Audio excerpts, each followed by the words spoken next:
located at? I'm basically in Louisville, Kentucky. I'm right across the bridge in Indiana. Oh, okay. Yeah. I did see you mention you had some Indiana roots or something, right? I saw Indiana. Indiana, Pennsylvania. Ah, okay. Yeah, That'll throw you off. I live in Louisville.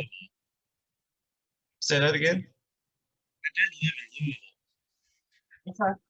Yeah, That's where I'm at, right? yeah. Oh, Justin and I went to the University of Louisville together. I was undergrad in piano and composition, and Ryan was a master's in composition. fucking nice. And we hung out and listened to a lot of music, Hell yeah. talked about a lot of Gotta things. adjust my volumes here. Yeah. No, And that's then you got your master's, then moved to Kansas City because you got right into the DMA program, right? Actually, I took a year off between, no, 2 years off between. Yeah. I think that's the way to do it. Well, and part of it is applying for your doctorate is kind of like a full-time job, in Yeah, I some did. ways. I Uh, did. I I had to didn't be, get in.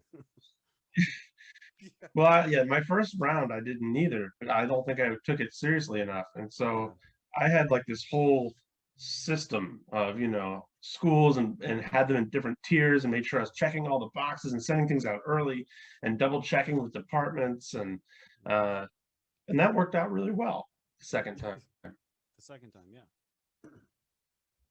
looking back. Did you do it again?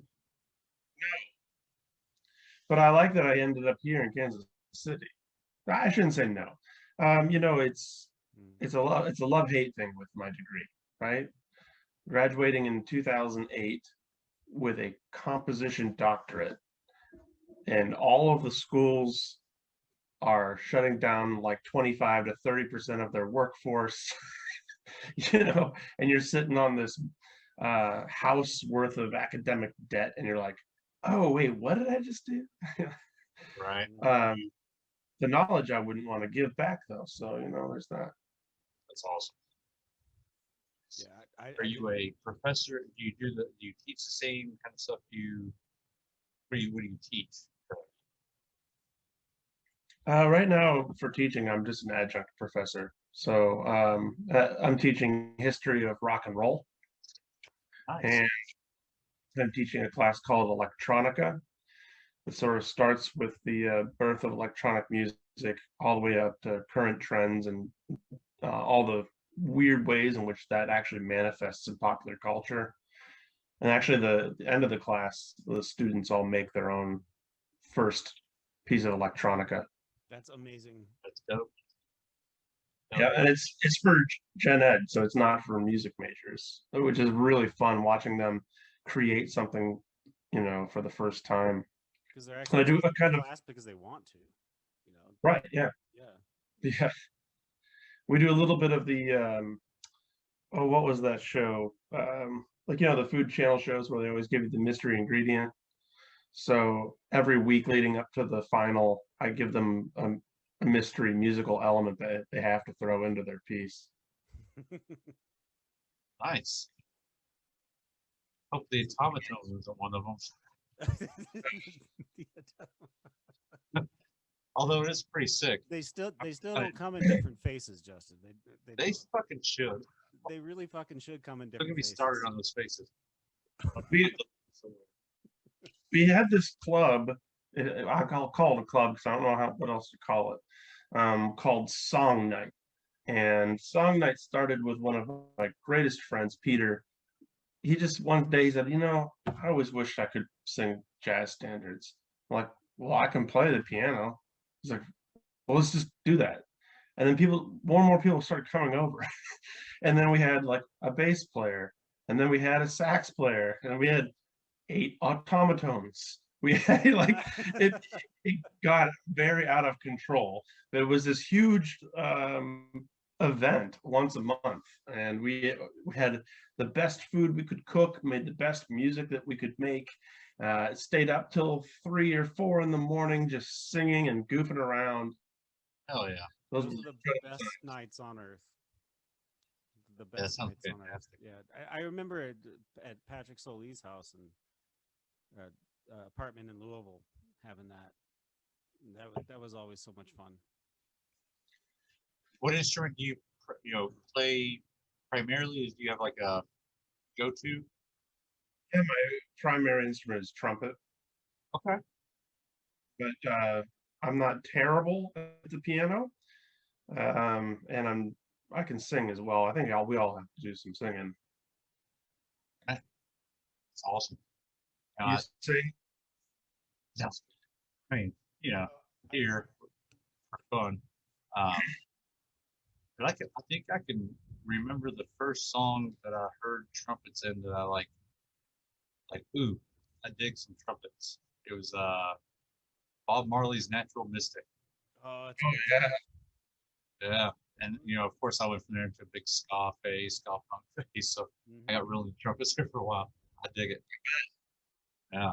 I never got into the classical side, so that's something I'm just recently starting to do. And I really dig it too. There's such a range with that one instrument. It's pretty awesome. Yeah, I kind of, I think with anything you're passionate about, you hit these little plateaus. And throughout my trumpet career, I certainly hit many. In fact, I almost quit playing it altogether twice. I had two stop playing moments, which thankfully I got over those humps. But I kind of thought I knew everything that it could do. And then I got introduced to this trumpeter named Peter Evans. And then I realized I knew nothing. Mm-hmm. In fact, during this pandemic, I had an online lesson with him. But our levels of where he could instruct me and where I'm at are so separate that I didn't even do a trumpet lesson. I just said, I just want to meet with you and pick your brain. I think that's Wow. amazing. Is Yeah, he what does he do? How long is he what's his story? I don't know this person. Kind of fill me in there. Sure. Well, he's New York based. Well, there we go. He's got a wiki page. Well, you don't need my information. no, Uh, I want to hear your voice, and I want your so information. he's a classically trained trumpeter, and I think he was really gearing himself up for orchestra gigs. And then he started, his friends would take him to these clubs that were playing more free jazz kind of stuff, and just sort of opened his ears. He's like, yeah, I think I have something I could add to that. Oh But man, he plays with ice. yeah, yeah. Yeah, that's cool. Yeah, I didn't get to meet him. Ice came to see you Boulder, and I got to write a piece for them. Oh, nice. That's awesome. Which is fun. Yeah, that was a pleasure. Yeah. Continue. So he just has insane core technique, which allows him as a free player to do things that are, well, to me, almost unthinkable. So, the concept of circular breathing? No. So that's usually used as a gimmick. Probably the most Yeah. famous stagger breather of all time, or circular breather, excuse me, is Kenny G. Yes. And he famously played one note for 55 30 minutes or something, right? He's just going,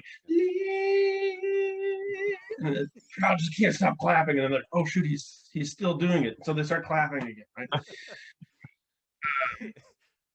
What is that technique though? Is it just like a method of breathing while you're exhaling or something, I guess? You inhale through your nose and you kind of put it into your mouth and back out through. You never really get it past the shallow level. So you have to have enough in reserve in your fish to exhale and then inhale. I can't do it. While So simultaneously creating an embouchure on your instrument. right, yeah, while still playing. Yeah. So Peter Evans can do that in ways that are actually interesting. Yes, exactly. So in his album Lifeblood, the title track, Lifeblood, has a section where he circular breathes and does an extremely complicated thing on the trumpet without having to do that, which is to do compound voicing. So he's got compound melodies, excuse me. So he's got a set of pitches here, and a set of pitches down here that he's choosing from, and he does different rhythmic patterns to engage all of those at the same time, different accent work, and he's playing through it and blowing your mind and still doing this breathing technique. You sent me this. I listened to some of this. I want to hear this. Is there a way we could Yes. hear this simultaneously? Should be able to. It might take me a minute to figure out audio, so that it sounds. Because I'll be honest, I'm out of my league, Donnie. You know what I mean? Gotta, That is a great way to do it. asking what you're saying, but hearing it while you explain it would really piece it together. And Ryan, I feel like we need to start drinking bourbon because every guest we have is like drinking bourbon with us. I know this is crazy. Yeah, we need to get with the program. Every single guest we have basically is drinking bourbon. It didn't come from that barrel, by the way. That's empty right now. That was a functioning barrel. I did an entire barrel-aged Manhattan recipe in there, and then I was just had on tap Manhattans, which was tough for. Should I start at the beginning, Ryan, for just a minute, or should I clip? In the Let me middle find somewhere? you a time marker. Are you on the YouTube Yeah. of it? Yeah, I'm just on the YouTube. Hold on. Okay, so walk me through what we're about to hear here as far as like the technique itself. All right. Well, let me. Well, the amazing thing about instruments in general is that there's many different ways that you can use them. Right. And like even a piano, I mean, an electronic piano, yes, this is basically a synthesizer. So there's not much I can do with that except for what's been pre-programmed in. But if I'm dealing with an acoustic instrument, there's a lot of different stuff that you can do in combination with your body to make the instrument do really wonderful and strange and things, And Ryan, why don't you pick it up at 5 minutes and 12 seconds? okay. So he's going to start his last breath here. Okay. I would also like to mention before you play this, the trumpet is a very physical instrument that uses almost the smallest muscles on the human body. And so it's really easy to get fatigued. Even when I was in really great shape in college and had to, play for lessons and things, I had to break up my practice time throughout the day. So I would practice for like 45 minutes, and then I'd have to wait and come back and then be able to play for another 45 or 60 minutes. Whereas like when I was working on piano, it was like, how long do I want to sit here? Like you do get fatigued. As long as my back can hold out, I can sit here. Yeah. And you can get wrist and finger fatigue too, but it's this wears out and then you're done. You actually can't do anything without hurting yourself. I mean, that's part of the practicing with piano is, I'm feeling fatigued in the wrist. I need to figure that problem out right now before I continue back practicing this Beethoven sonata. So this track that Ryan's going to show you is actually a live cut, and it's over 27 minutes long. He opened the concert by playing nonstop by himself with no one else to like take the ropes for a minute for 27 minutes, which to me is just like so baller. I can't even imagine. But Yeah. okay, shoot me I'm going to start it like at 5:05 and shoot me a thumbs up if it sounds okay.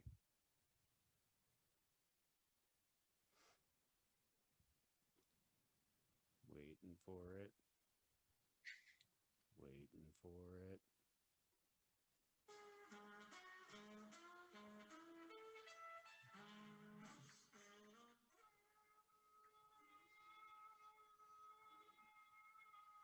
Turn up just a hair.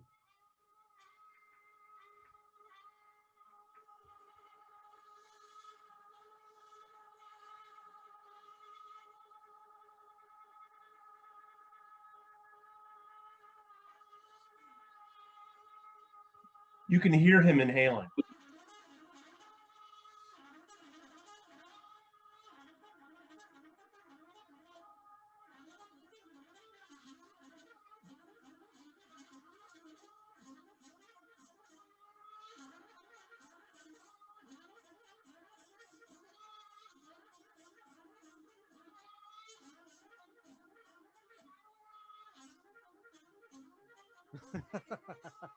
Holy shit.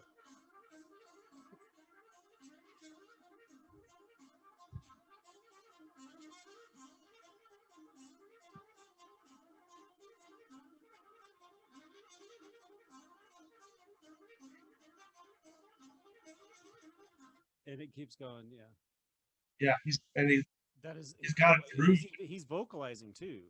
He's using it as a beatbox situation there. It's like, Yeah. Yeah, he does a lot of non-traditional sounds. In fact, on that same album, he has one that he's basically using it as a percussion instrument with his mouth and the mic. that's amazing. Mhm. I'm floored. I want to see it. Like, I want to have to watch him like a live. Watch him do it. Yeah.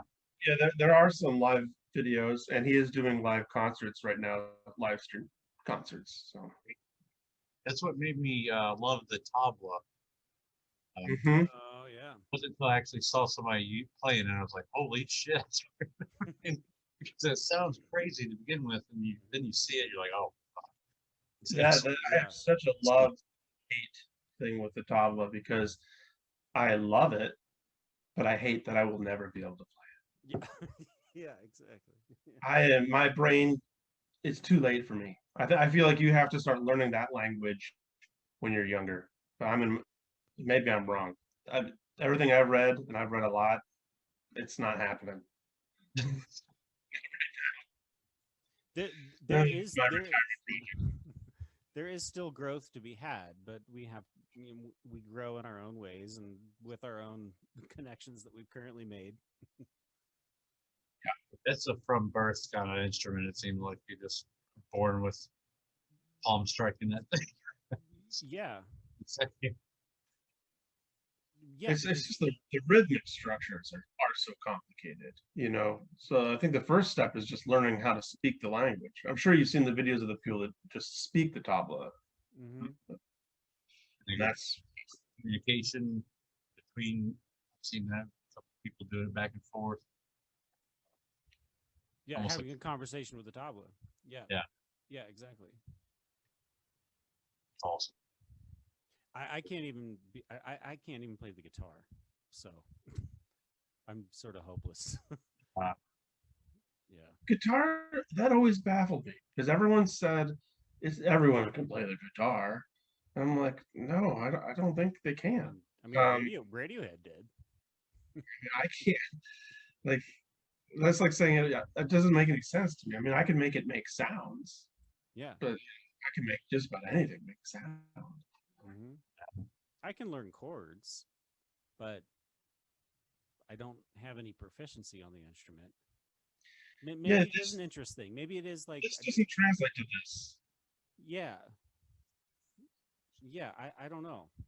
I don't know what it is. I did pick up the ukulele. and and that's fun. I actually I use it at night to help put the kids to bed, because I know like 6 or 7 chords on it. So we can play just about any kid song, any bedtime song. Really, you just need 3 chords.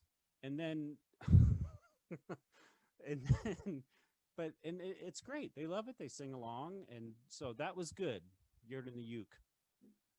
Hmm. Yeah. But Noted.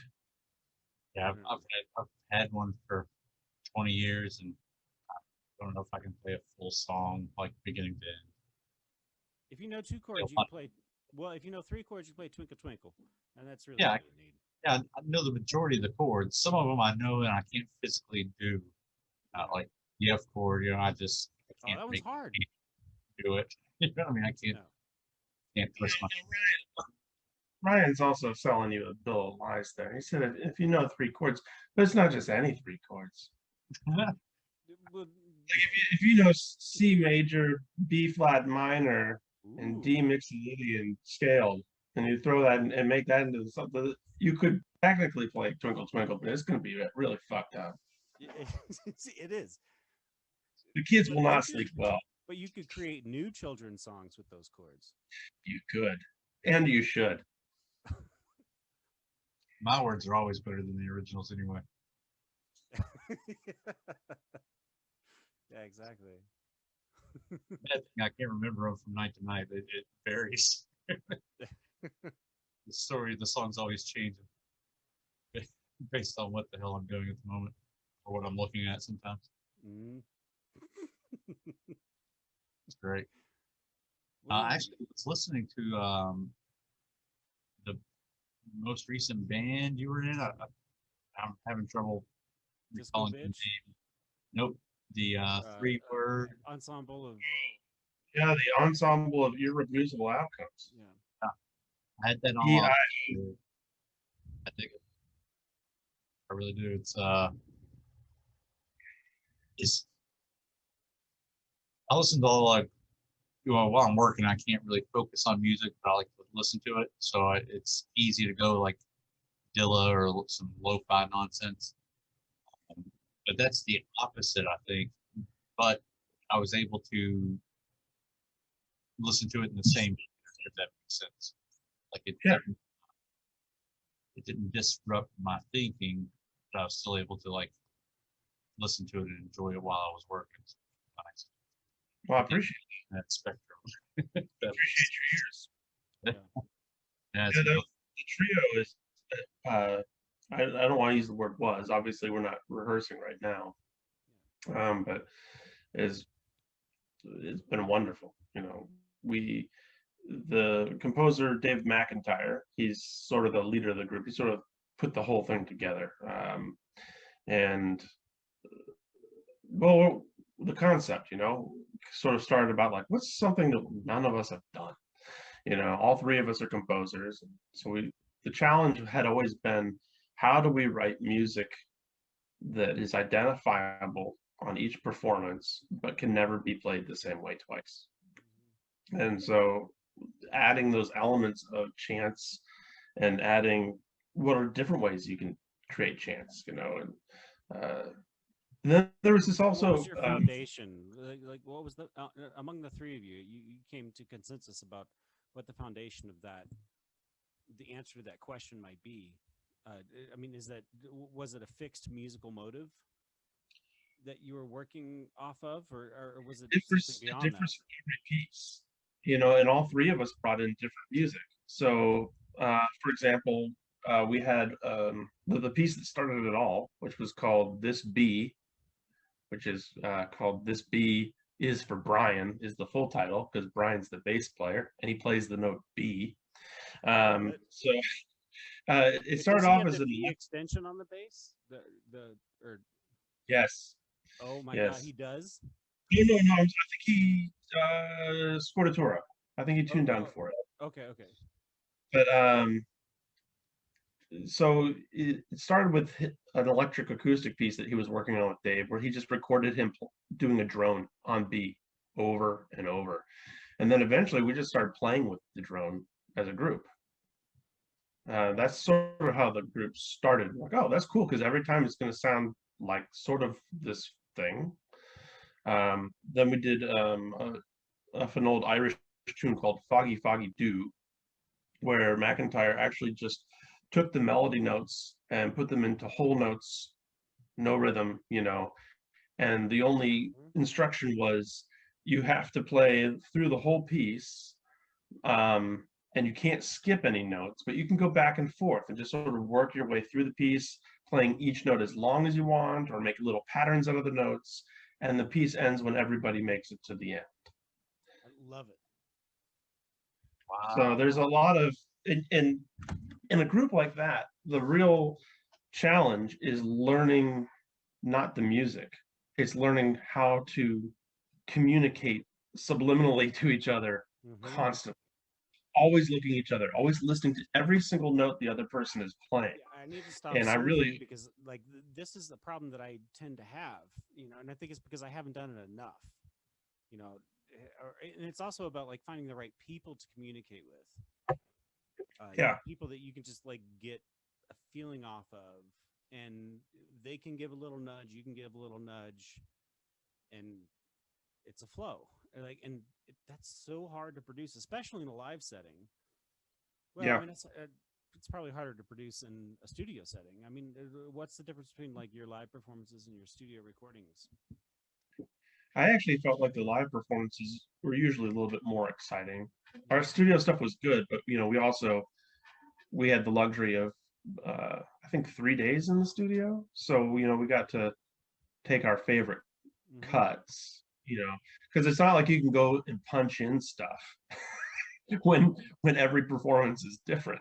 So it was a matter of like, okay, we took 12 cuts of this song, which is the one that we think we want people to hear, but in that way it's a lot like jazz, right?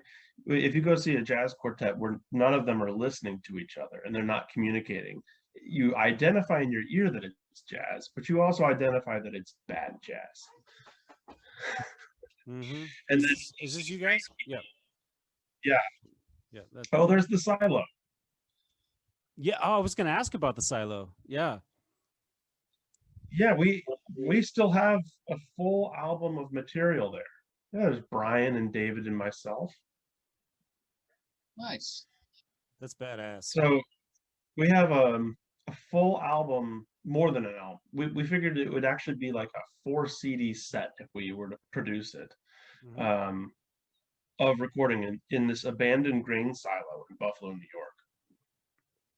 Wow. And the sound in there, if you can imagine this huge cement structure, right? So all this reverb. I was able to play harmony with myself. That's how much reverb.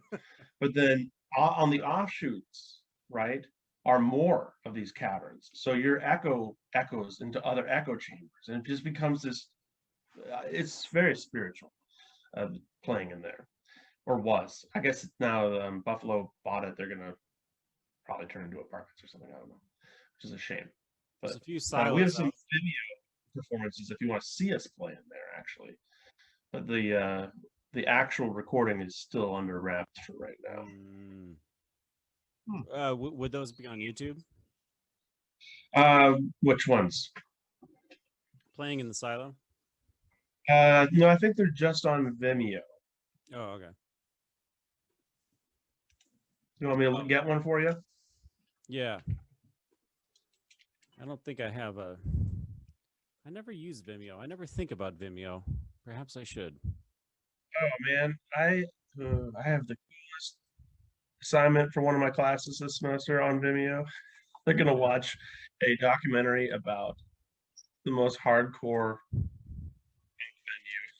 It's awesome. Oh yeah. The most hardcore what? It's this punk venue that was just outside of Lawrence, Kansas, and it's in the middle of a cornfield, which sounds like, why would anyone ever go there, right? They had Ice-T there, Fugazi there. Everybody and their mother had to play there when they were going through. It was almost like a rite of passage, but it was literally cinder blocks.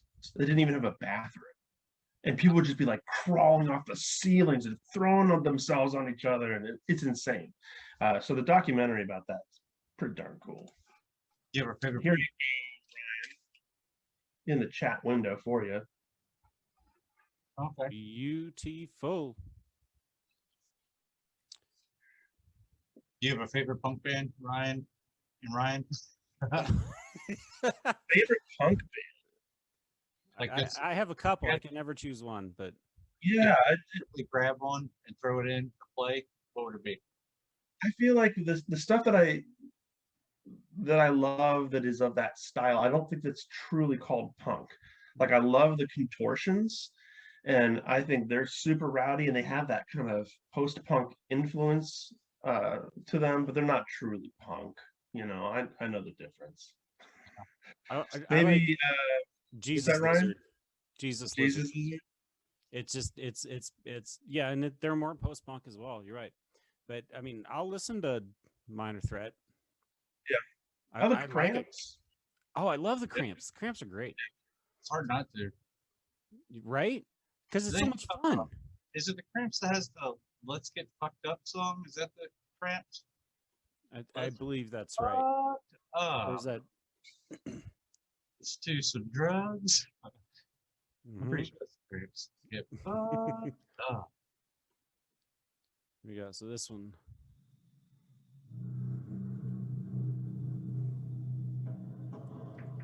What?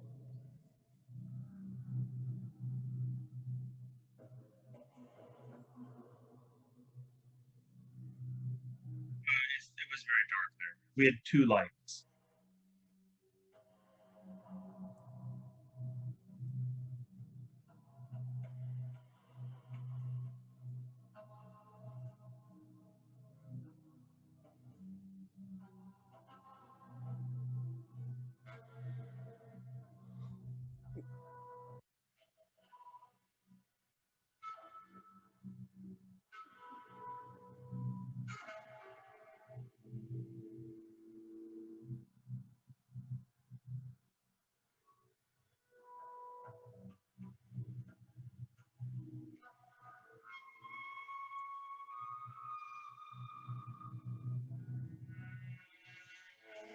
There he is.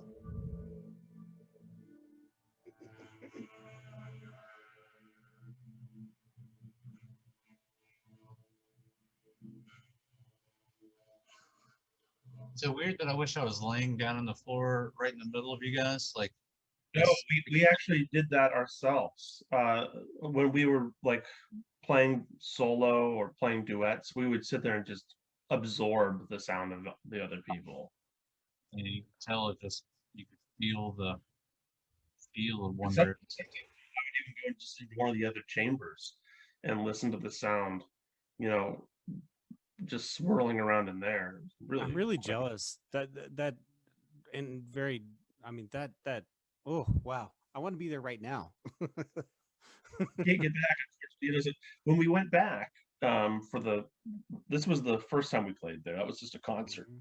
And then when we went back and recorded there, we didn't know how it got there, but right in the middle of the stage, the cement floor, was a Was a what? and so of No. course, as soon as I touched that, I was like, "Wow, this is going to be a really great concert." Well, I mean, just imagine, because you're a good pianist. so you could sit down and no pedals, It- just go, bing. Uh, and just lie back. It's like a ghost piano. It was so crazy. That's That sounds so beautiful. It was fun. You can't do anything technical in there. That's the only limitation of that space. It's okay. Anything that you try to do, so you really have to practice in there for a while because you almost have to relearn how to play your instrument. Because even like playing a scale, if you play a Doesn't- fast scale, it's just going to sound like this. Yeah, well, yeah, probably much like. Right, yeah. Yeah, you lose. So if you're doing like we have a bunch of technical pieces for the group, we didn't play any of these. yeah. There's no gap in the, you know what I mean? It's just all this constant sound. Yeah. Makes sense. Because I mean, it is about sound blending. I mean, you need to be able to blend. You're not really thinking necessarily in a tempo anymore. You're really considering more how to blend palettes. Yeah. Than you are how to create momentum. Right, And that's space between, I guess. that's kind of been the foundation of a lot of what we did in that group. I mean, for I would say a better part of a year, we were challenging ourselves to be as daringly quiet as we could, which as a trumpet player is very hard. Mhm. We even did that in a concert in New York City. Mhm. And we were playing our trio in sine waves, which is probably our quietest piece. It's on our first CD. It's an entire CD. It's about almost an hour long of just us playing very quietly alongside some sine wave material and a recording of snow falling on snow. Oh my God. So Yes, please. it's a true meditation, both to play and to listen to. In fact, in playing, like you really got to prepare yourself, like to pace yourself, because if you don't get in the zone, you start adding too much, right? But you got to think of the long haul. I got to make it to 55 minutes, of staying in the zone, but also out of the way of this material. And I remember when, Yeah, go finish. Yeah. I mean, it's one of those things where you're never sure if people are going to get it, right? And we finished the performance in New York, and this guy came up to me. He goes, "Did you just play from Niente?" And I said, was trying. He's like, "I think you did it," and like which is something you're not supposed to be able to do on the trumpet, by the way. So, but that took me like a year and a half of practicing just to be that. Oh. Those are No one ever asked me to do that on trumpet. That's amazing. yeah. those spaces though are the improvisational spaces that I am most comfortable with. I'm in it for the long haul. I've never been, in the Oscar Peterson sense, a player. I've certainly been more of a thinker, just trying to listen to sounds because it takes me time to process sound. And maybe that's just the space and that's where I'm comfortable, but it's hard to get out of that. You know what I mean? So, but when I do exist in those improvisational spaces, when there's time to be had, then that's home for me. At any rate, I love those spaces. Just and Oh, I I'm, often after midnight come in here and I'll turn up the keyboard. Like tonight, the kids are gone; they're at mom's, and I'll just stay in here till 2 in the morning, just making sounds, just playing a chord and seeing how that feels and fits in my ears. And like, I don't really want to get out of that space. Does that make sense? It's oh yeah. I'm Well, thinking like right, Chick Corea died, and Chick Corea is one of my favorite pianists. I love that man. I've been trying to learn my Spanish Heart today, and it's a great tune. But yeah, I'll never be a Chick Corea, but I have other right. interests too. It's just like, you see what I'm saying? We all have our own avenue, and we should pursue it. It's Yeah. funny you say that because I used to kick myself for that because I knew that, as a jazz trumpeter, I Mhm. was never the flashiest. I never had a lot of those bobbin licks, right? Yeah. Um, but in this group, where we're processing things slower, and I mean, I excel. I would argue that I do what we do as good as almost anyone, and it's nice to put I yourself would in a too. position Yeah. of success. Yeah.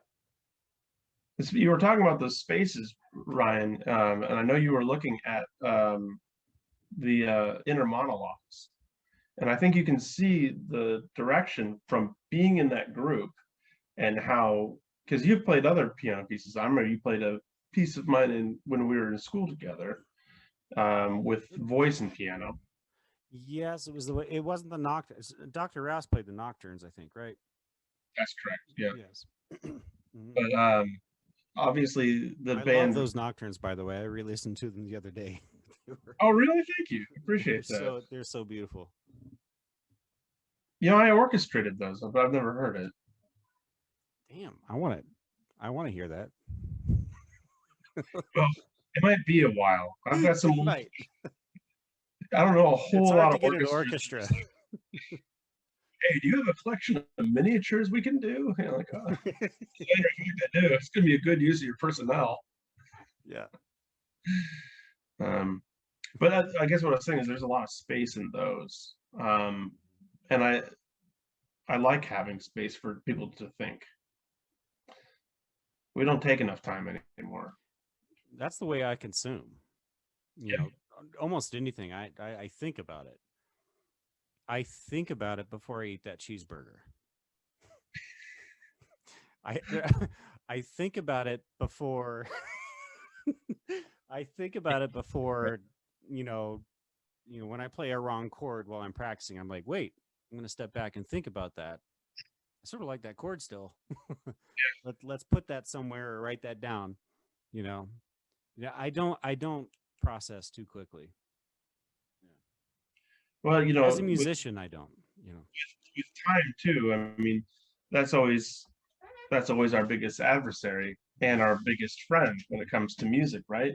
Yep. Because we can't music and dance, um, and to an extent, film are all prisoners of time, right? Or it's our responsibility as musicians to treat time appropriately because we are the person that guides people through their time, and time is extremely valuable, right? I mean, money Yeah. can come and go, but you won't get any time back. So if you're telling somebody, hey, this this art that I want to show you is 10 minutes, it's not that they're gonna like, oh, I'm gonna look at it for 1 minute and tell you what I think. No, like, Yes. it's 10 minutes. What you've been So you doing just, on Facebook lately is pretty awesome. where you just be saying, do you have 10 minutes? Just a simple question. Do you have 6 minutes? And when you state it like that to anyone who follows you or is curious about the material. I love your hair. Man, I wish I had hair like you and Chum. God, I don't have anything. I just have this. Here's a layman question here. What would your tips, advice be to a layman to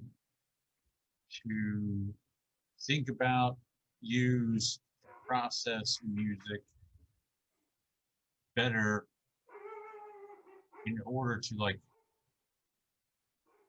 not only expand what you're thinking about, process what you're thinking about without having Momo. I feel like it's any kind of specialty. If you don't know the language, you know what I mean? Like I just feel out of my league. So what would you say that you would recommend tip or technique wise for somebody when they're trying to listen to something new, to kind of focus on to be able to kind of take it in as well as possible? Does that make sense? Yeah. Well, I mean, I think the first thing that I would say to anyone is just embrace your own curiosity. So, if with anything, right, there's stuff that is going to appeal to you and stuff that's not. And if someone told you, hey, look, man, I need you to listen to Captain Beefheart because it's the best thing on the planet, right? And by the way, I love Captain Beefheart. But if you listen to it and you're like, nothing about this appeals to me. I think there's this weird thing like, oh, but this is supposed to be the cool thing. I have to learn to like it. No, there's a lot of music. So I say follow your curiosity because then you won't stop. You'll just keep investigating. Yeah, I found myself in the ass though for just instant like writing something off too soon. Yeah, but you can always go back. I didn't start drinking with single malt scotch. Right. So you can revisit things. It's fine. Yeah. And I think the other thing is when you're listening to something that you're not sure about, just consider its context. What was this music written to do? If anything, right? I mean, right. Like if you're listening to Mozart's Eine kleine Nacht music, right? It was made for background music. It's like a party. It'd be like the disco.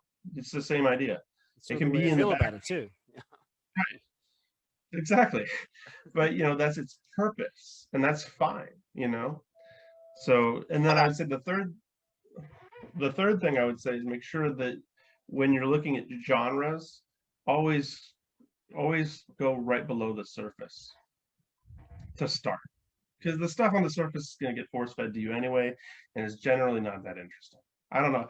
For me, whatever seems to be the most popular thing of a genre, usually I'm like, okay, I see it's commercially viable. I get it. The good stuff underneath the initial layer of but I think that's not exclusive. The things that I like are not picked up by Clear Channel Entertainment or played on the radio.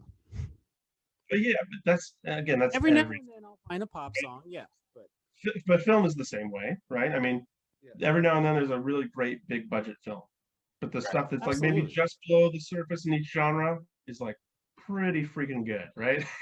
The thing I love about what you're saying right now, and I was trying to listen as best I can, but just be curious, basically.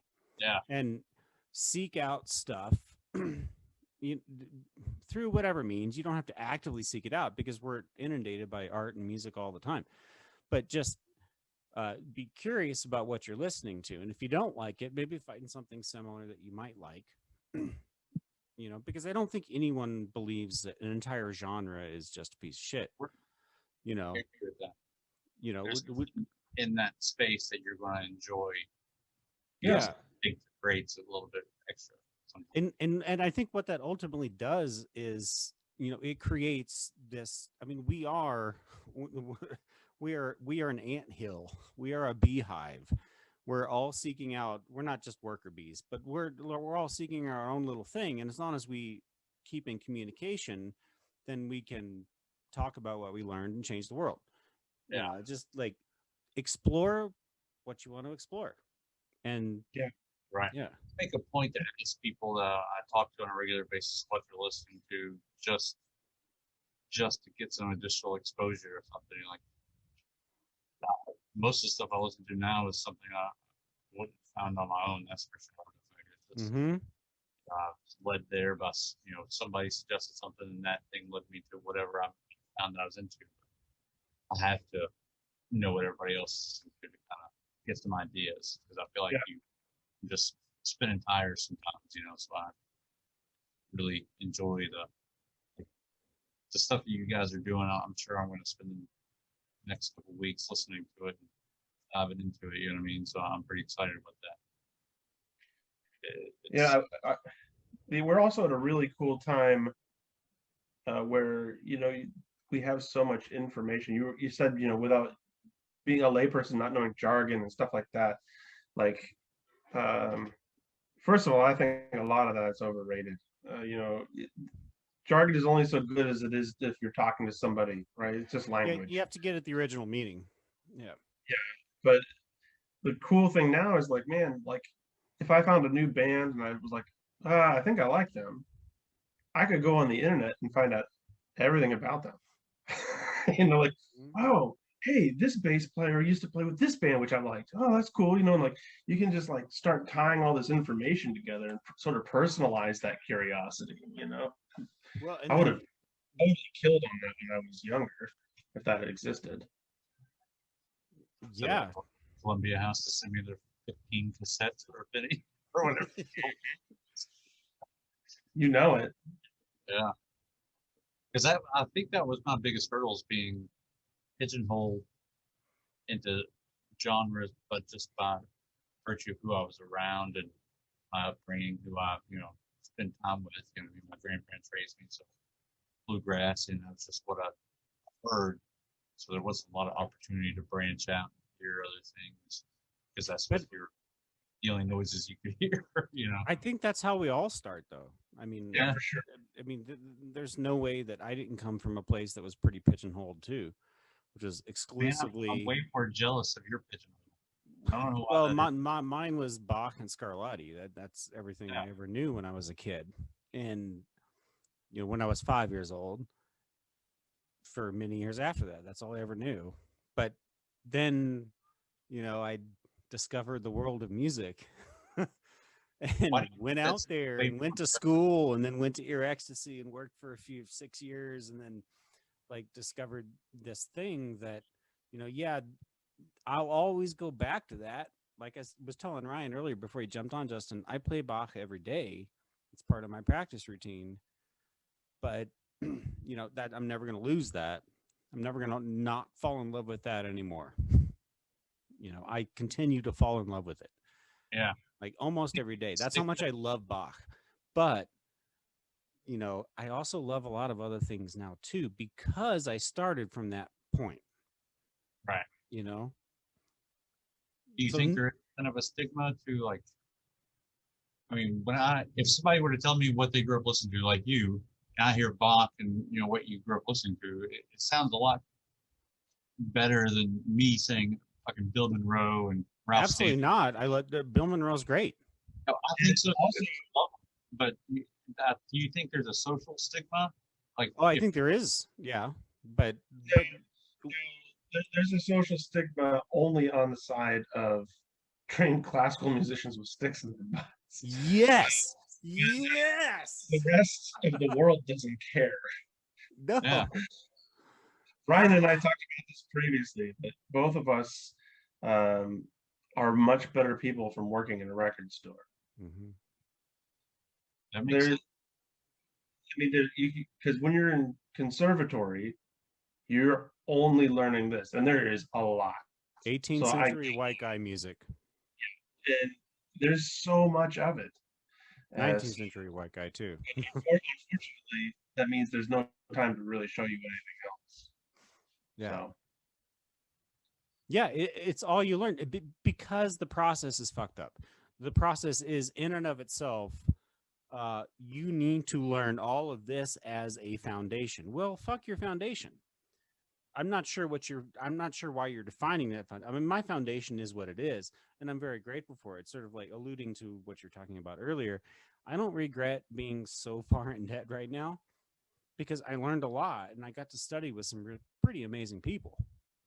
It shaped me into the person that I am today, and I love that. But the foundation is pretty messed up. The fact that there are projects I wanted to do in my master's that were not approved because it's not 19th century white guy. It's just, that part's messed up. I mean, the root of it, right? There's still the teaching of technique and self-criticism are still, I think, very important. Yes. You do hit a certain point where it needs to be more exploratory, both on the behalf of all the disciplines of music. It's not just for composers. Can I ask? Let me ask a specific question. Sorry, Justin, to put you off here, but please listen in because I think this is important. Like, how much does that apply to theory? Like, how we teach theory to young kids, even like because it seems like such an objective process. But whenever I study theory, I mean, I've always understood theory is theory, but like I don't like consume harmony the same way that a lot of people do. I'm not saying everyone out there in the world. I'm just saying for me, just trudging through all the theory books was just so hard to do, and I did it, and I got all the good grades and all that kind of stuff. But now that I'm out of school, I'm realizing like I don't really want to deal like traditional theory. Okay, fine. Yeah, sure. I use it all the time. But like how much does that like impede the process of a young musician, teaching them how to play music? Well, Yeah. I see where you're going, and I have my mixed feelings about because mine are mixed too. Let me clarify. Yeah. So where to start? So if you look at theory, first of all, let me say this. Sorry, Ryan. It should be exploratory. It should be an adventure. It should be an adventure, and that's the way we should teach it. But we teach it like mathematics. Yes, and that's what I don't like. That's my point. And music theory also runs into a really big problem in the 20th century. Music theory stopped being something to discuss music that happened, and instead it became a tool to create music. So there's also a shift, but that's a completely different topic. We have people that rise to the top, So yeah, theory is so the way it's taught is so not welcoming to exploration that in theory 1 as an undergrad I got an A, and in theory 2 I got a C minus. I got a C minus because I had already finished everything I needed to know about theory 3 and 4, had already explored Bach and all the composers that were supposed to be doing the things in theory. Introduced a Schenker at that point too. So I would write the voice leading exercises and I would get bad marks. And he'd be like, that's not correct. That's not how it would have done in practice. And I would show him pieces where Bach would literally break the very rules he was saying I had to do. And I would fight with my teacher. So if even in his early period, he did it. He did it. Oh, yeah. So the rules are not concrete. That's the problem. There's some really great lessons to be learned, and I'm not sure, from a pedagogical standpoint that I have the answer to how to make that different. Yeah. Because really, short of having super small classrooms, you can't be where you have to guide people through a process. But yeah, it's definitely a broken system. I guess ultimately, like, I have to ask the question, maybe Justin, should we be guiding through people? Should we be guiding people through that process? like because we live in this age of consumerism and information. Like, what place does high college have anymore? I mean, and Ryan, you and I are both from, we both have advanced degrees, and I'm like, but yeah, I'm in some way I don't regret it, but I still wonder if I could not have achieved it in a different way. And not I don't regret the people I studied with. Those are people that are like this with me, and that will never leave me. But you know, I know I'm a better musician today before graduate school than I was. That Let me ask you this. yeah. You like you mentioned hitting plateaus with playing. Do you think it would have been better to save some theory or technique for when those plateaus occur?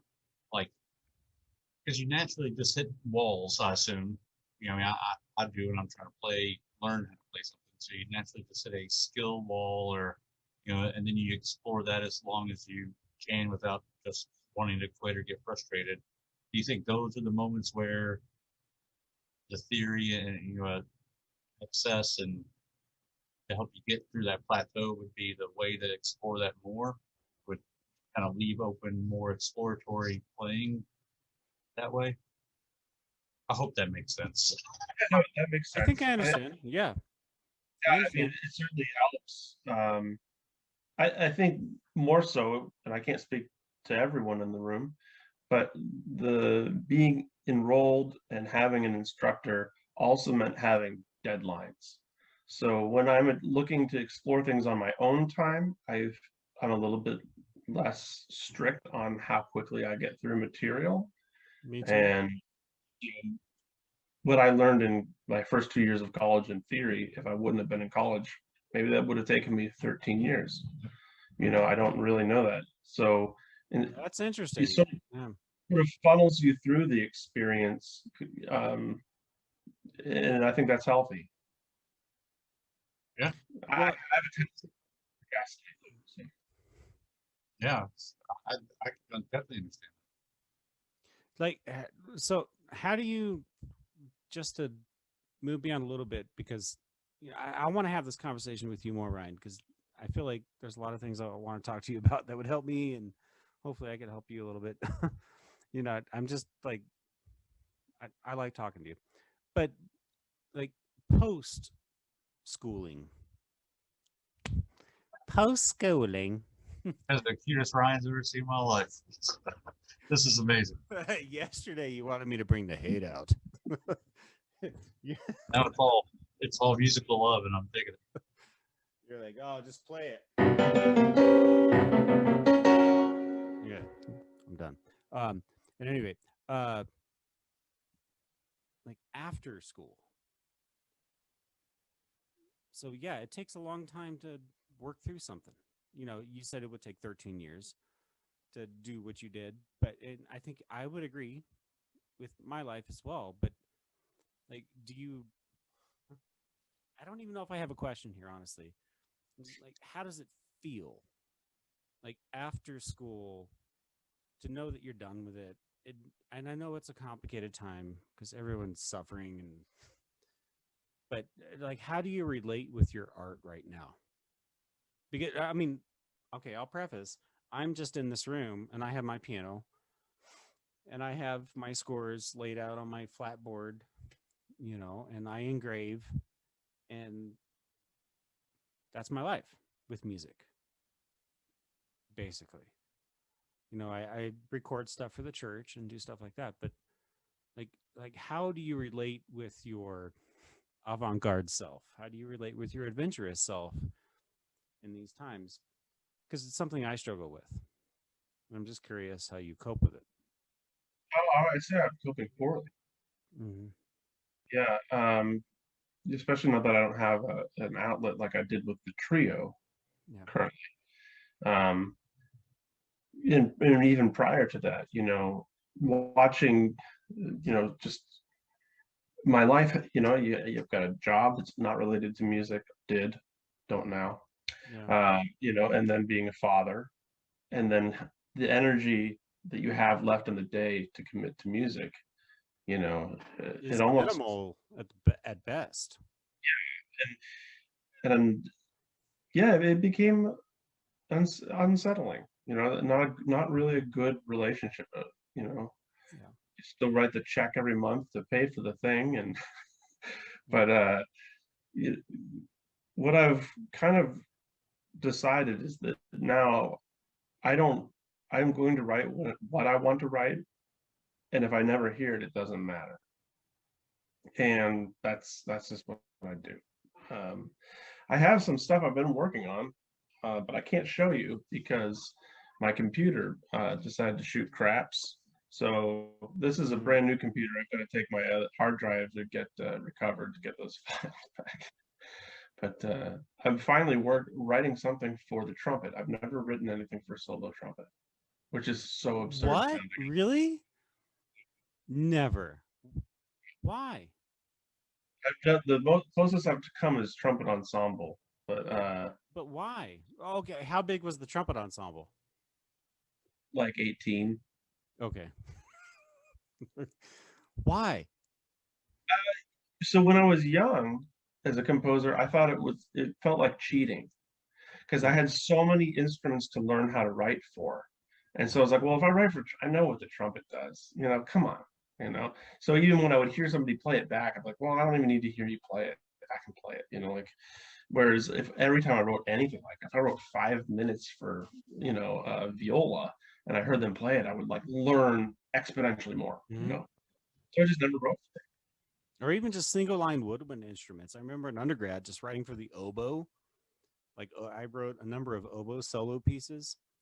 Dude, I learned so much about the oboe. That's information in my brain that I love to retain.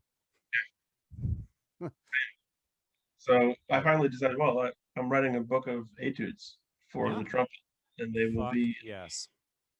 they will be very advanced. I will just say that because I already have two of them in the can, and I can play them. I would love to play them or look at them. I'm not an advanced pianist, but I can play your fugues. So maybe. Trumpet, Well, I can't play the trumpet. these are etudes for the trumpet, Yeah, I know, so you but I can't would play them. but I would love to look at them. But I would love to look at them. Don't even look at that one. You know, Hey, yes, that's all right. final tap. Sorry. Um, yes. Is that? Are you Okay, brewing beer back I, there? What's on the floor I, behind you? Talking to me? What are you That looking? looks like a carboy. Are you brewing beer? No. What is it? It looks like a glass carboy on the floor up against the blue wall, Oh, all the way to the it's a water jug. It's got a little thing on it to dispense the water. gotcha. Yeah, we go through a lot of water here, so I try to keep one down here. My daily office drinking water. so you just like take the thing off the top and you're just like, Oh, it's got a push button and it's got a little spout on it. You just push the button. And Nice. I know. I'm just, fantastic. I think it's funny. Plus, it's in the basement, so it's always cold. Yeah, There you go. perfect. Yeah, it's just big and bulky, so it sits back there. Yeah. I got excited. I was like, man, he's a home brewer too. This is the chum. There, that's This a is whole other conversation. But yeah, I enjoy the crafts lifestyle. I just not into beer so much. That's all right. You know, beer and I used to have a big beer thing. I had my own beer website. With I think we passed 700 reviews that I had posted of different yeah. beers, all ranking them by style, appearance, flavor, etc. The site's gone now, by the way. My, Yeah, I looked for it recently. but I brewed for quite a while too, which is a lot of fun. So now, though, that I'm in my 40s, I don't have what's that? Oh, metabolism. Yeah. So, and I was like the other night I was just hanging out with my wife and I drank two of these beers from Lagunitas that were so delicious. And Yeah. then I did the worst thing possible, which was look them up online to see how many calories they were. Each one was 220 calories. So I like ate a small lunch worth of beer in two beers. So I was like, fine, man, no wonder. Like, I can't do that anymore. I Yeah. just can't. You're middle aged, and yep, that's the conversations I've been having with myself the past month. It's rough because I'm a soda drinker and I've been trying to limit it. You know what I mean? Because it's the same thing. So Yeah. I hate that I'm old enough that I think about it. It's stupid. It's really stupid. Well, it's You not think- stupid. You know, when I was 19, I didn't think about it. My dad No. existed. Yeah. There's a lot of things I didn't think about when I was 19. I want to stay. If there's one thing I want for myself, it's to stay active. As much as I can, and the kids keep me active all day long. Yeah. And I think that's great for me, for my body, for my brain. I get frustrated. I don't have enough time to do music, but for my body, it's great. That said, I don't have a great body right now. Come on, Ryan. He's looking pretty good, Come on. Yes. What? Whoa, Oh whoa, whoa. my. What kind of show is this? It just hit another Yeah, tier. we're going there. We're going there. Seriously, I mean, I want to do Yep. something about that. But that's what this is. So, like you were saying. I just never been an exercise person. I was just always played, and I don't have much time to play anymore. Like I played sports, I played tag, whatever. I never worked out, but I was always running because I was crazy young testosterone filled teenager. Now I don't run so much of a sedentary job, so you know what I mean. It chasing thoughts instead of chasing physical things. Yeah. Which is So I do a lot of exercising up here. yeah, exactly. Which can be very maddening. Whew. Yeah. For me, the winter in Colorado is, bad. It's colder in Kansas City right now, but in Colorado, it's now like minus. Well, it's down to 3 degrees right now. And the wind. Hey, we're tied.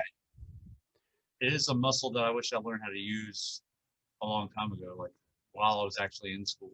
I never What? actually figured how to learn how to learn until I was well into adulthood. You know what I mean?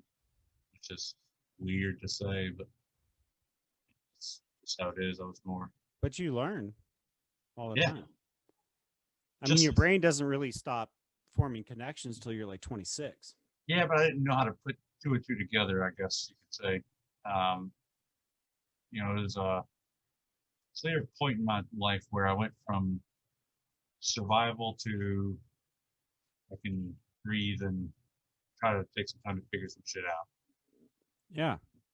Yeah, and it's a really different thought process when you're just surviving and when you can actually Just surviving. Yeah. that was the majority of my childhood was just pure survival based on, the gift of gab. It's the only way I survived. And also knowing how to survive. Yeah, that was my technique. Gift of gab. If I could Mhm. make you laugh or smile, I was all right. I mean, I could Yeah. get, things were safe. If I could make somebody laugh, we're good. Figure out, how to eat and shit from there. But that was my. Yeah. It's good stuff. I love But you. now I man. use it to learn by asking dumb questions to smart people like you guys. So No, yeah. fuck that, man. Fuck that. Fuck I you. don't mind admitting it. You got to be honest with yourself. You always have to be honest with yourself. Mhm. But you're one of the most learned individuals I know, Chum. Come on. If so, it's because I'm talking to people like you all the time. If so, it's because you chose to, and that's what I think education comes down to. Is like, and God damn it, I always quote this quote. But Frank Zappa, come on, Zappa. He always said, if you want to get laid, go to college. If you want to learn something, go to the library. Yeah. You know, no matter what your library, be it virtual or whatnot today, if you want to learn something, just start reading. Pick up a book, go on the internet. You don't need to go fucking $100,000 or more in debt to have someone tell you learned something, you Right. know? And that's, you know, not that I regret any of it, but seriously, that's what it comes down to. You know, if we live in a population of people who choose to read responsible information, like I know there's a whole conversation that like who's going to decide it's responsible. You know, tech companies sure, no, not at all. But in regards to like just having some sort of peer reviewed process, you know, yeah, we should do that. But you know, just read. And I think if you read information from multiple sources, you're going to come to some sort of conclusion, or at least you're going to live in the middle somewhere and be informed of both sides. Yeah. So I think you actually just made a case for education, though, because Yep. you know, right now I could go online That's my and view of education, I guess. I could very easily, you know, find sources to back up any idea that I have, and find multiple sources Yeah, to but back. where did the sources come from? I mean, you got to. But who's without education, you might not know that you're reading bad material. Yeah, but if you're in the age of information, can't you just jump online and like go crazy and learn where they studied, and you know, if they just, you know. Can You don't have to. You know what I mean? Like it's easier just to accept it for face value because it's what you want to see. Yeah. Yeah. and I And so it's also this true. Yeah, yeah. it's risky, you know, it's Yeah. risky. And it would depending, I guess, on what subject you're talking about. Yes. You know? But maybe not. Would that be a real bummer if you're like, no, I think I can figure this out myself. I'm going to teach myself calculus. And then you finally go to use it and you find out, oh, shoot, I didn't learn calculus. I learned something else. What have I been It doing? was so easy. I get. How much do you think that's like other people's curiosity, surrounding yourself with other people that are curious about similar things? How important those roles are in relationships? Like, I love that you guys are into this stuff. So it makes me curious. You know what I mean? Like I put myself in positions where I'm talking to people that are also curious about things that I'm curious about. How important do you think that is?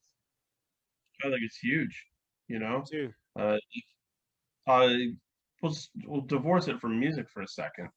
But like, let's say, you know, you're like really into comics and graphic novels, right? Then you surround yourself with other people that are just as passionate about it. They're going to share you, you know, in directions that you weren't expecting to start looking at and reading, and you're going to show them stuff, and you're going to be able to talk in depth about stuff that other people won't be able to talk to you about, and you'll get a much more fulfilling experience. Um, I think that's with everything. We all like to be around people that have similar interests because you can grow from that. Mm-hmm. But Do you it find, certainly keeps me going. yeah, do you find when once you find that and you obtain the knowledge that you want to obtain from it, do you find it's hard to then share that with people who, like me, who don't have the exposure or the time to commit to that curiosity, but also kind of share it to a degree? I don't.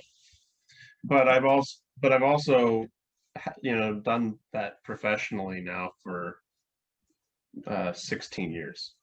So that's almost unfair to answer. But I like you. I think I've always had to give gap, and I'm very I'm not very professory. I don't know how else to say it. Like when I would go to conferences, I did not fit in.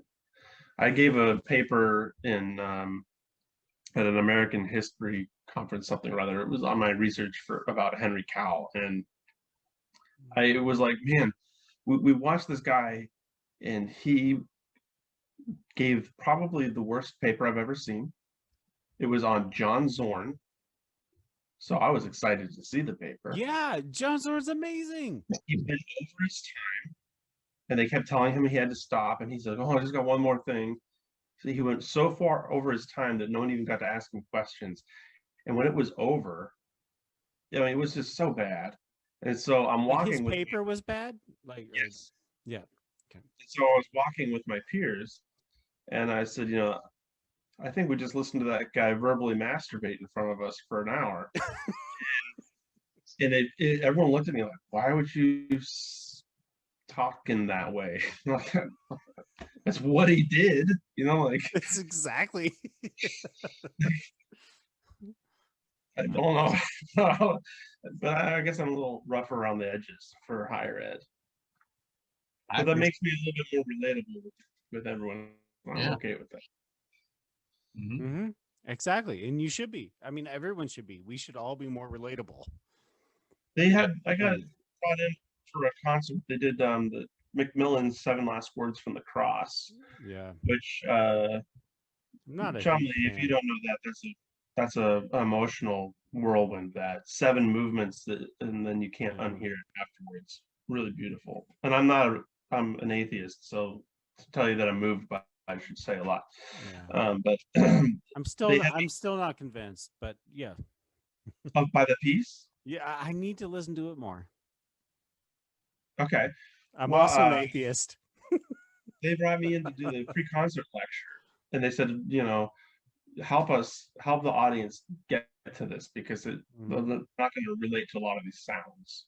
So, I've told them about certain anchors. I talk about anchors a lot when I talk to people, because I want them to, here's the thing you can hang on to, and then as long as you have a grip on this one thing, you can enjoy all the other stuff without feeling lost. I think that translates to every part of life. But yeah, for sure. So, and I think sometimes storytelling helps. In that particular piece, there is a narrative there, but the music has its own narrative, which I find interesting. I'll go back to it. Continue. So, I guess that's all I really want to say about that. I don't know. Ryan, also, I'm going to send you that. I wrote those out. Maybe you read through them and see if you like the piece worse.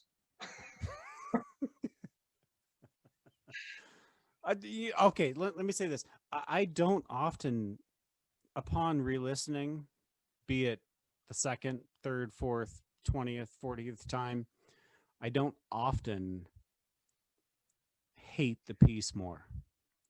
More often, I end up loving it more.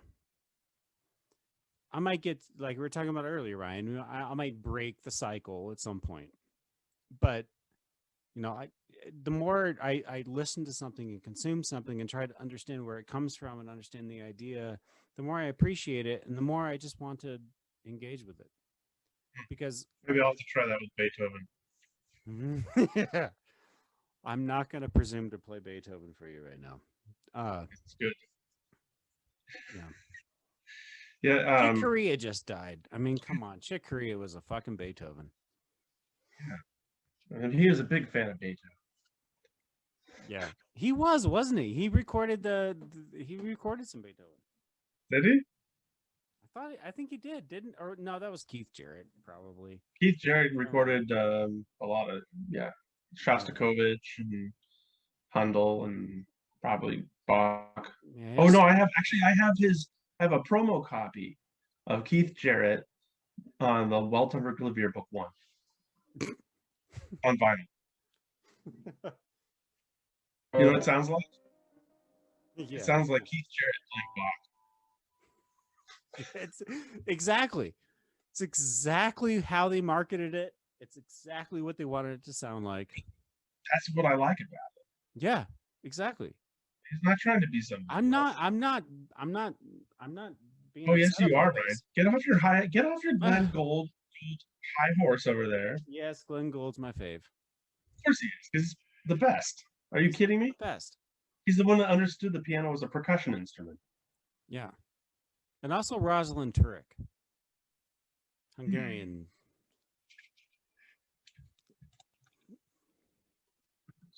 Dude, her Bach is pretty fucking fabulous. Okay. All right, I got her on tab. Check Mhm. that out. It's pretty. I don't know.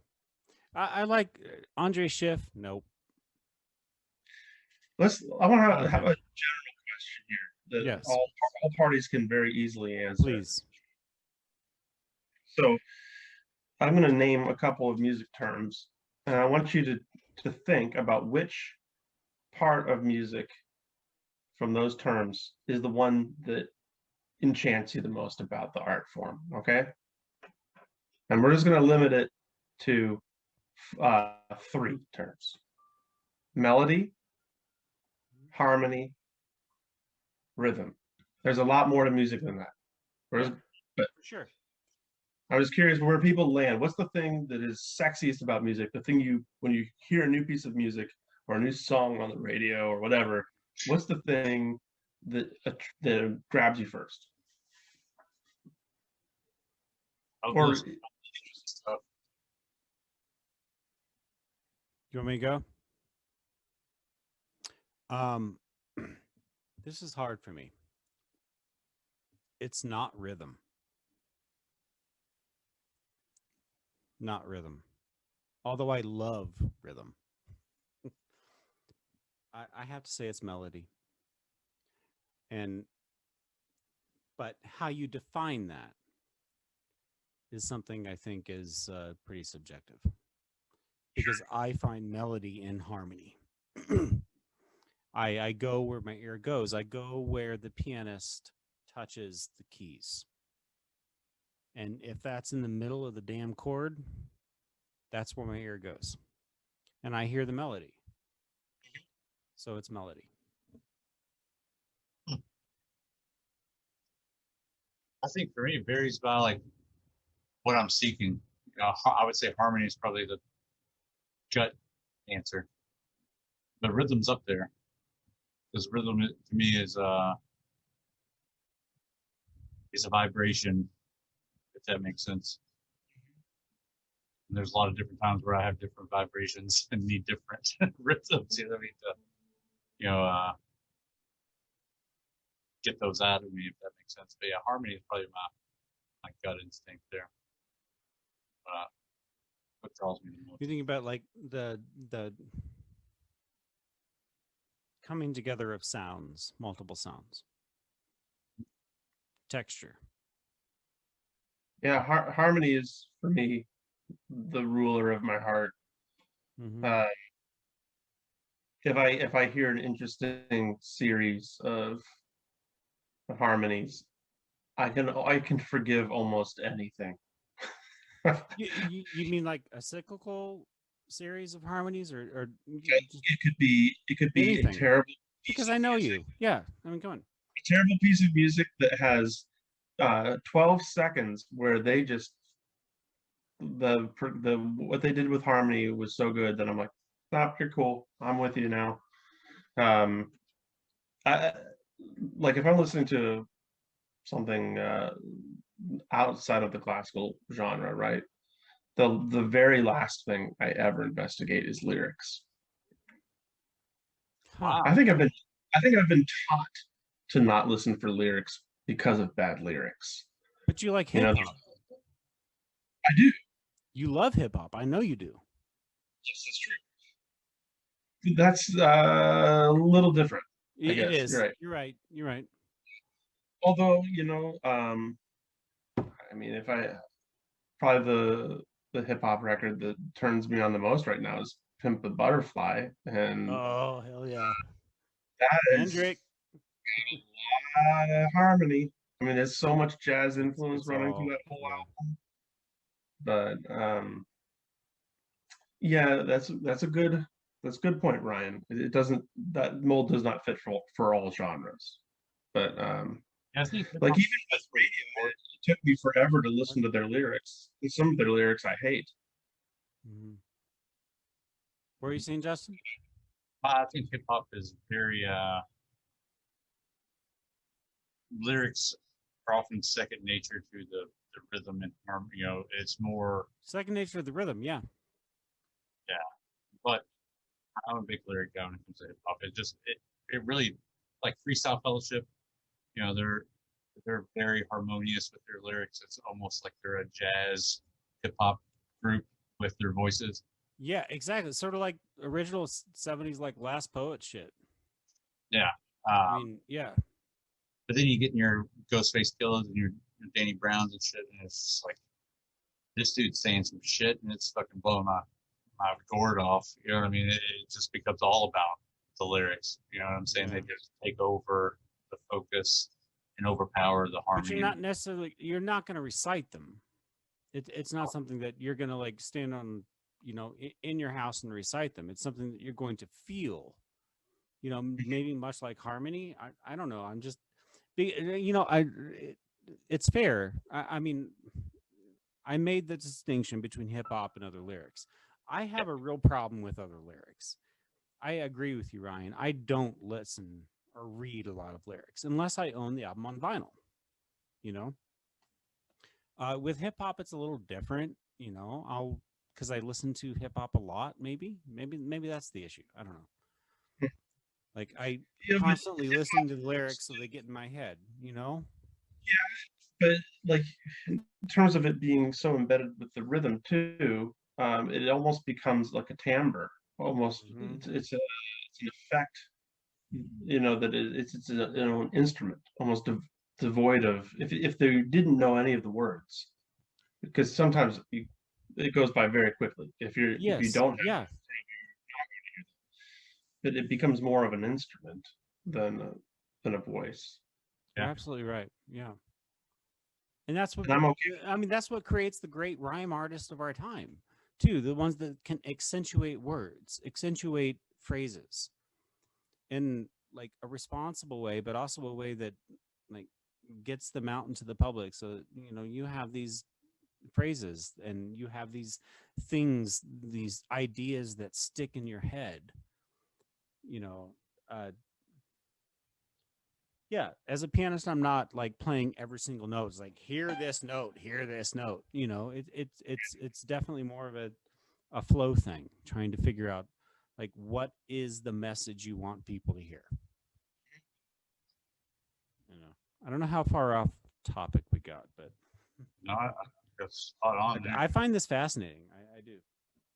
But I guess like because I'm not in the classical realm, my knowledge is from just exposure to shit. But bluegrass harmonies, like Mhm. vocal harmonies, are like fucking heart melting to me, man. Like, it just Ninth chords. it gets me, bro. You know what I mean? And it's not even the lyrics; it's just you know the vocal harmony itself, the feeling of it. You know what I mean? It's awesome. And I think that's why it sticks out so much. A Yeah, Ralph Sanders. there's something really beautiful about um, the way the good groups tune that. They're so used to singing together that the harmonies that they're singing, which of course are on top of the harmonies that they're playing, are so precise. It's almost like magic. It's like a magic trick, you know? It's something that you can do in the studio so easily because you could just multi-track it. But when you see people doing it live, you're just like, damn, it's Mhm. so good. It's like watching a connection via sound. Yeah. A connection between two people via sound. It's like, yep, those two people are intertwined at this moment and are creating this simultaneously together, and it's fucking cool. And you witness it. If that makes sense. Yeah, small group singing is one of the most difficult things, and it is so person specific because Color. if you're all unison on your own part, there's no two voices that are the same. We're all born with a different instrument. Mm. Choirs can hide because you could have 13 people on one part, and that just sounds like soprano. Mhm. But when you've got three people, It's got to be the right three people, or it's going to be real weird. And it can't be two people.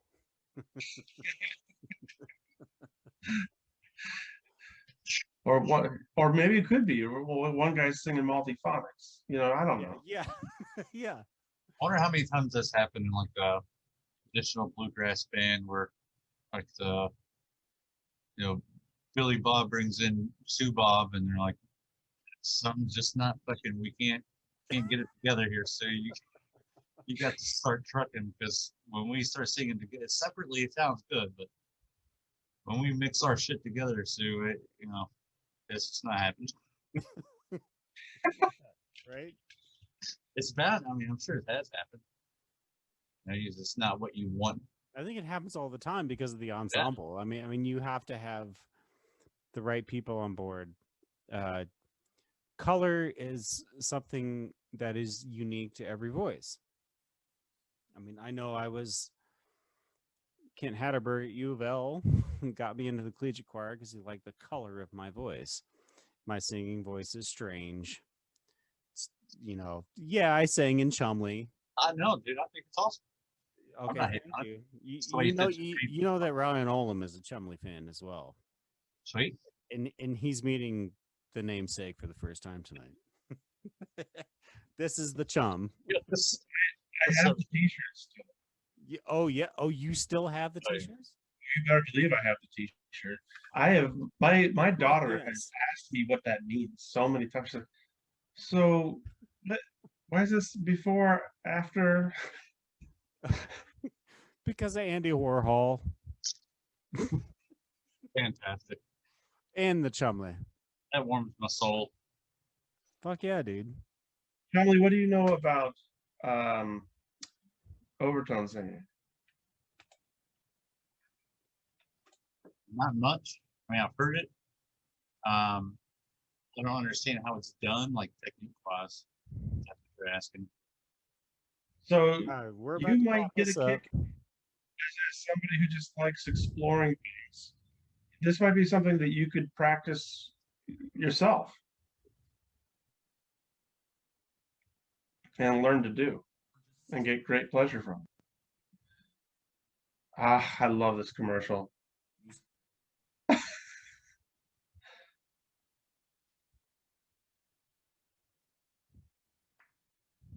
Now this is two tones at the same time. Yeah. One throat, one nasal. You're activating with your facial features and your the cavities of your head and your throat. You're activating second pitches. Were you there, Ryan, at U of L and Margaret Comstock when we did when the tube and throat singers came? Oh goddamn! I have some of those YouTube polls. Dude, I saw them live at Margaret Comstock Hall. It was freaking amazing. Ready? Are we watching this? Yeah. Polyphonic singing today. Overtone singing is a voice technique where one person sings two notes at the same time. Well, I can't hear her. You can't hear it? There we go.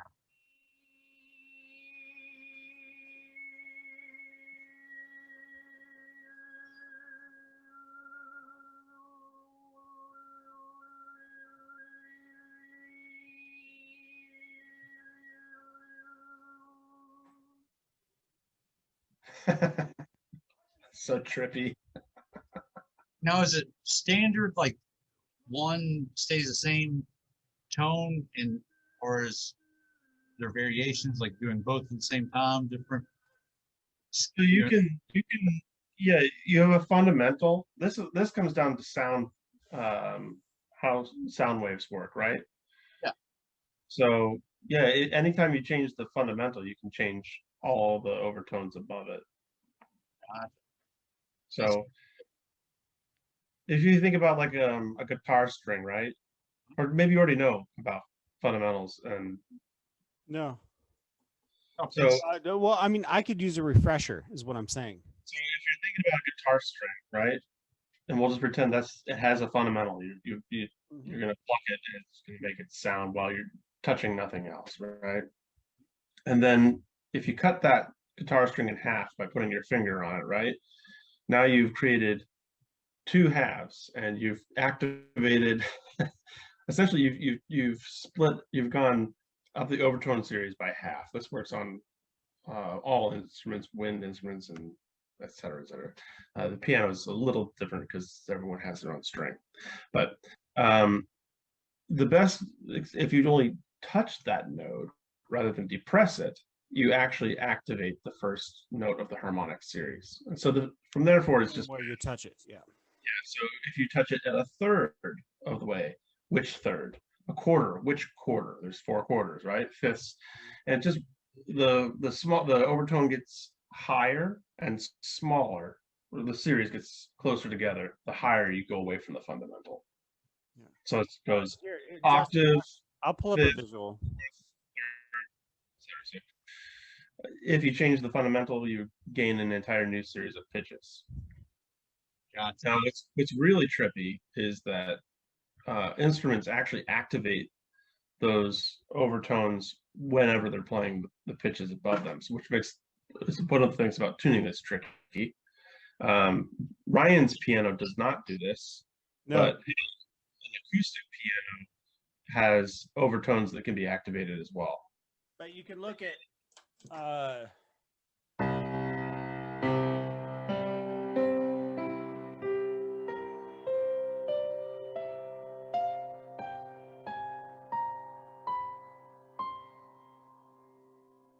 this is just a basic harmonic series. Okay. So if Ryan was sitting at an acoustic piano, he could depress C without playing it, and then go an octave lower and hit that C, and the other C would ring.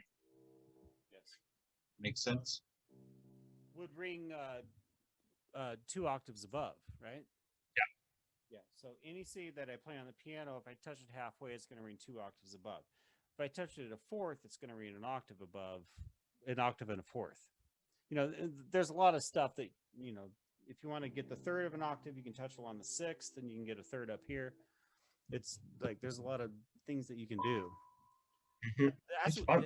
I love how this is cyclical, because it goes back to like what you can do with acoustic instruments that you can't do with synthesized instruments. Never been able to say that word. It's frustrating. I much prefer an acoustic instrument, even if it's an upright. I want an upright so bad. I have one, but you have an advantage over me, which is called headphones. I don't have any headphones anymore. It's with everybody locked down in the house. If I play the piano, the whole house better want to hear me play that same 4 measures over and over again. That's So I true. get it right. Yes. I got to share this. This is part of these guys are freaking awesome. Hold on.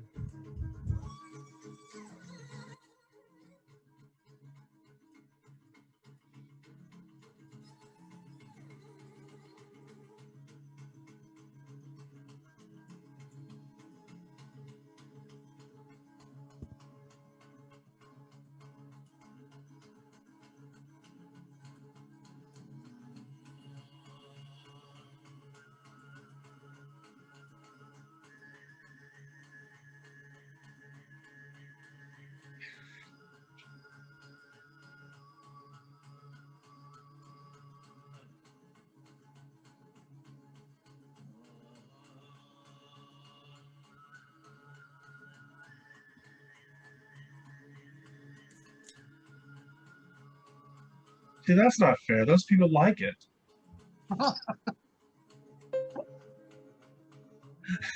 Whenever we do weird stuff, everyone leaves. So it's like they paid to be there or something. Hold on. Charlie, I had a concert once, and at the end of it, there was only one person in the audience, and he said, "Man, I'm really sorry." I'm like, "No, you stayed. I think this is a success for us." Amen. We played a gig at a brewery, and they weren't sure they wanted us there. And at the end, he's like, "Hey, man, only one table left because of you guys." So I mean, like, these it's the little victories. Yeah, I understand that completely. Well, I'm gonna say good evening to you guys. The tube and throat singers are gonna send me off into, I think, a good headspace. Thanks for chatting with me tonight. Ryan, it was wonderful to talk to you. I can't wait to talk to you again. Absolutely. But And nice to meet you, Justin. Dude, thanks. I appreciate the shit out of this. Thanks for the avenue of exploration I get to go down. Spread some knowledge my way out. music is exploration. Super enlightening. I definitely appreciate it. I hope we can do this again because I feel like I have a wealth of stuff to learn from you. You know what I mean? Both of you, for sure. Yeah, well, let's keep it going. Keep in touch. Will do. Keep the circle alive, man. Hell yes. The circle will not be unbroken. Bye, Lord. Okay, love you, Ryan. Have a good night. See you guys.